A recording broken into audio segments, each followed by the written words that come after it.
राम का राज्यसभा और राज्यपाल से कोई नाता नहीं है, मगर राम मंदिर के निर्माण का फैसला देने वाले तीन तीन जज रिटायर होते ही सरकार की कृपा स्वीकार कर लें, तब उनके इस कदम की समीक्षा की जानी चाहिए। संवैधानिक मर्यादा भी नहीं कहती है कि जज इस तरह की कृपा स्वीकार करें, मगर जज स्वीकार करते रहे हैं।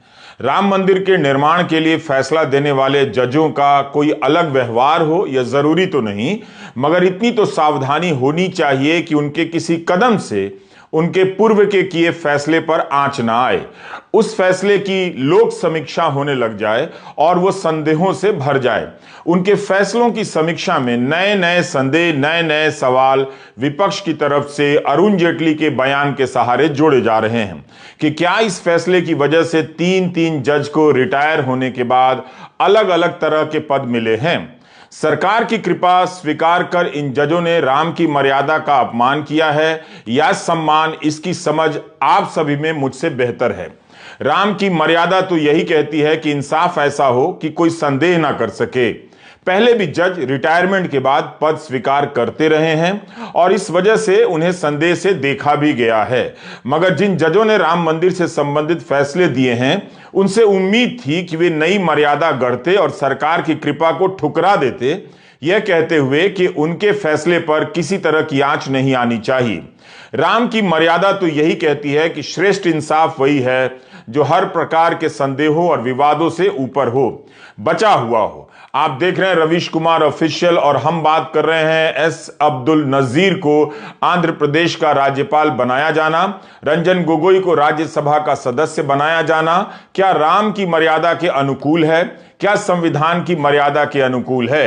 एस अब्दुल नजीर 4 जनवरी को सेवानिवृत्त हुए। अब्दुल नजीर भारत के इतिहास में तीसरे ऐसे व्यक्ति हैं जो बिना किसी हाई कोर्ट के चीफ जस्टिस बने सुप्रीम कोर्ट में जज बन गए।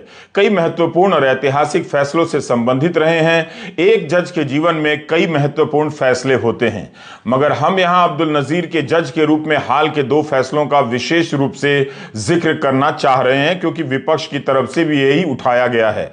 नवंबर 2019 के अयोध्या केस में फैसला देने वाले 5 जजों की पीठ में से एक जज रहे एस अब्दुल नजीर, और इसी 2 जनवरी को नोटबंदी के फैसले को सही ठहराने वाले फैसले में 4 जजों में से एक जज रहे। नोटबंदी के फैसले में केवल जस्टिस नागरत्ना ने असहमति का नोट दर्ज कराया था। अब्दुल नजीर ने भी ट्रिपल तलाक के फैसले में असहमति का नोट दर्ज किया था। रिटायर्ड जस्टिस अब्दुल नजीर को आंध्र प्रदेश का राज्यपाल बना दिया गया है। अयोध्या फैसले में चीफ जस्टिस रंजन गोगोई थे। उन्हें रिटायरमेंट के 4 महीने के भीतर राज्यसभा की सदस्यता दे दी गई मनोनीत रूप से। जस्टिस अशोक भूषण थे, जिन्हें 2021 में राष्ट्रीय कंपनी विधि अपील अधिकरण NCLAT national company law appellate tribunal का अध्यक्ष बना दिया गया। जस्टिस भूषण 4 जुलाई 2021 को रिटायर होते हैं, 8 नवंबर को ट्रिब्यूनल के अध्यक्ष बन जाते हैं। अब सवाल उठता है कि क्या यह मर्यादा के अनुसार है? क्या आप अयोध्या में राम मंदिर के निर्माण का फैसला देने वाले जजों को सरकार से उपकार लेने पर राम की मर्यादा के अनुकूल समझते हैं? क्या आप इसे संवैधानिक मर्यादा के अनुकूल समझते हैं? जो फैसला ऐतिहासिक माना जाता है उसमें जजमेंट लिखने वाले जज ने अपना नाम नहीं लिखा। इस पर बहस किसी ठोस नतीजे पर आज तक नहीं पहुंची है, बल्कि ठीक से बहस भी नहीं हुई। अटकलें लगती रहीं कि लेखन शैली किस जज की रही होगी। यह फैसला जब गर्व का फैसला है तब नाम हो सकता था, मगर किसी को क्यों नहीं खटका। शायद सभी ने इसे अच्छा माना, लेकिन जिस फैसले से भव्य राम मंदिर बन रहा है, जो कई किलोमीटर दूर से ही नजर आएगा, उस फैसले को देने वाला अपना नाम तक ना लिखे अपने हिस्से के सामने, यह बात खटक सकती है। और रिटायर होने के बाद सरकारी पद स्वीकार कर लें जो दूर से ही बल्कि हर रोज दिखाई और सुनाई देता हो, क्या यह बात नहीं खटक सकती है?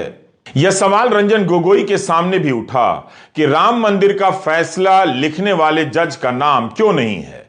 तब उन्होंने कहा कि उनके पास 2015 से 16 के बीच 32 ऐसे फैसलों की सूची है जिनमें निर्णय लिखने वाले जज के नाम तक नहीं है। तब तो कोई सवाल नहीं उठा। 13 मई 2020 को रंजन गोगोई एक सेमिनार में बोल रहे थे। उन्होंने कहा कि उन्होंने 13 ऐसे फैसले लिखे हैं जिसमें लेखक जज का नाम नहीं है, तो इसे स्वीकार किया गया है। उन्होंने सवाल किया कि किसी फैसले में फैसला लिखने वाले जज का नाम होना जरूरी क्यों हो। इस सवाल पर अलग से बहस हो सकती है, मगर यह भी तो सही है कि अगर 32 फैसलों में लेखक जजों के नाम नहीं थे तो उसके सामने कई हजार लाखों फैसलों में लेखक जज के नाम होते रहे हैं। क्या उसका महत्व किसी से कम है? क्या वो स्वीकृत परंपरा नहीं है? आप देख सकते हैं कि आमतौर पर इस तरह लेखक जज अपना नाम जजमेंट शुरू होने से पहले लिखते हैं। जब सुनवाई के समय ही पता होता है कि जज कौन है, तो फैसले के बाद किसने जजमेंट को लिखा है यह जानकारी ना हो या क्यों तार्किक रूप से सही है। इस तरह से नाम का दिया जाना भी तो तार्किक रूप से स्वीकार किया गया है। तो क्या रंजन गोगोई का जवाब पर्याप्त रहा? कानून के जानकार इस पर समाज को और जानकारी दे सकते हैं। रंजन गोगोई ने कहा कि 5 जज ही लेखक हैं, फैसला लिखने वाले हैं। क्या आप ऐसे सिस्टम की कल्पना नहीं कर सकते कि 5 जजों का निष्कर्ष एक है और जहां वे अपना श्रेय नहीं लेना चाहते, क्रेडिट नहीं लेना चाहते। ये रंजन गोगोई के शब्द हैं जो बार एंड बेंच ने छापे हैं। यहां हमारा सवाल है कि क्या जज श्रेय लेने के लिए अन्य फैसलों में लेखक के तौर पर अपना नाम दर्ज कराते हैं? मई 2020 के सेमिनार में रंजन गोगोई जितनी सफाई देते हैं उतने ही सवाल पैदा कर देते हैं। वे कहते हैं कि क्या यह आत्मत्याग नहीं है, सेल्फ सेक्रीफाइस? अगर बात आत्मत्याग की है तो फिर रिटायर होते ही राज्यसभा की सदस्यता क्यों ली गई? राज्यपाल का पद क्यों लिया गया? ट्रिब्यूनल का पद क्यों स्वीकार किया गया? हमारा सवाल है कि क्या रिटायर होने वाले इन जजों को बाद में पद लेना चाहिए था, और वो भी इतनी जल्दी? बीजेपी के ही 2 बड़े नेता इसे गलत बताते रहे। नितिन गडकरी तो आज भी मोदी सरकार में मंत्री हैं। दिवंगत अरुण जेटली भी वित्त मंत्री, कानून मंत्री, रक्षा मंत्री के पद पर रह चुके हैं। उनका एक भाषण चारों तरफ घूम रहा है। उनके बयान को कांग्रेस प्रवक्ता अभिषेक मनु सिंघवी ने भी अपनी प्रेस कॉन्फ्रेंस में दिखाया और फिर अपनी बात रखी। The desire of a post retirement job influences pre-retirement judgments. It's a threat to the independence of judiciary. इस हिस्से को सिंघवी ने अपनी प्रेस कॉन्फ्रेंस में सुनाया। जेटली उस समय नेता प्रतिपक्ष थे और राज्यसभा में कह रहे थे। उसका सार यही है कि खास तौर पर 1991 के बाद से लीगल प्रैक्टिस बहुत फायदेमंद हो गई है, इसलिए हमारे बेहतरीन लोग जज नहीं बनना चाहते हैं।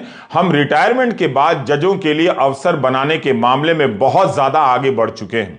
अगर हम नहीं करते तो जज खुद ही ऐसा कर रहे हैं। मुझे खुशी है कि सुप्रीम कोर्ट ने अपने फैसले पर पुनर्विचार किया, जिसके तहत सीआईसी के हर सदस्य का रिटायर्ड जज होना अनिवार्य किया गया था। मगर कॉलेज की फीस एक अकाउंटिंग का कॉन्सेप्ट है। सुप्रीम कोर्ट ने एक न्यायिक आदेश के तहत कह दिया कि मेडिकल और इंजीनियरिंग कॉलेज की फीस रिटायर्ड जज तय करेंगे, और इस तरह हर राज्य में 2 और नौकरियों का सृजन किया। मुझे लगता है कि लटियंस के एक बंगले में रहने की यह लालसा काफी गंभीर है। अरुण जेटली का ही बयान है कि रिटायरमेंट के बाद बंगला और पद पाने की लालसा का असर रिटायर होने के फैसले पर पड़ता है। यह न्यायपालिका के लिए खतरा है। जेटली 2013 में यह बात कह रहे हैं, जिसके 1 साल बाद मोदी सरकार आती है। क्या मोदी सरकार ने इस खतरे को दूर करने के लिए कुछ भी किया? क्या जजों ने नई मर्यादा कायम करने की कोशिश की? क्या जेटली की बातों को दोहराते हुए हम कह सकते हैं कि मोदी राज में जो जज रिटायरमेंट के बाद पद ग्रहण कर रहे हैं, उनकी इस लालसा या लालच का रिटायरमेंट के पहले के फैसलों पर असर पड़ा होगा? अगर यह बात सही है तो मेरा सवाल भी सही है कि क्या राम की मर्यादा का उल्लंघन हुआ है? अरुण जेटली के बयान के अनुसार राज्यसभा की सदस्यता को लेकर रंजन गोगोई राज्यपाल के पद को स्वीकार कर अब्दुल एस नजीर और ट्रिब्यूनल के अध्यक्ष पद को स्वीकार कर अशोक भूषण ने क्या संदेह पैदा करने की गुंजाइश नहीं छोड़ी है। पीआरएस लेजिस्लेटिव रिसर्च की साइट पर राज्यसभा में रंजन गोगोई की उपस्थिति का रिकॉर्ड देख रहा था। 19 मार्च 2020 से उनकी सदस्यता शुरू होती है। 6 फरवरी 2023 तक उनकी उपस्थिति केवल 29% है। इसके मुकाबले सभी सदस्यों का राष्ट्रीय औसत 79% है, जो कि काफी अधिक मालूम पड़ती है। रंजन गोगोई ने आज तक कोई सवाल नहीं पूछा है। सवाल वाले कॉलम के आगे 0 लिखा है, डिबेट वाले कॉलम के आगे नॉट अवेलेबल लिखा है। कोई प्राइवेट मेंबर बिल लेकर नहीं आए। यह सब जानकारी पीआरएस की साइट पर है, आप देख सकते हैं। रंजन गोगोई ने अपनी जीवनी लिखी है, जिसमें रिटायरमेंट के 4 महीने बाद राज्यसभा की सदस्यता लेने को सही ठहराया है। उन्होंने कहा है कि जब पेशकश की गई तब कोई हिचक नहीं हुई। वे पूर्वोत्तर और न्यायपालिका से संबंधित मुद्दों को उठाना चाहते थे, मगर उन्होंने तो कोई सवाल ही नहीं पूछे।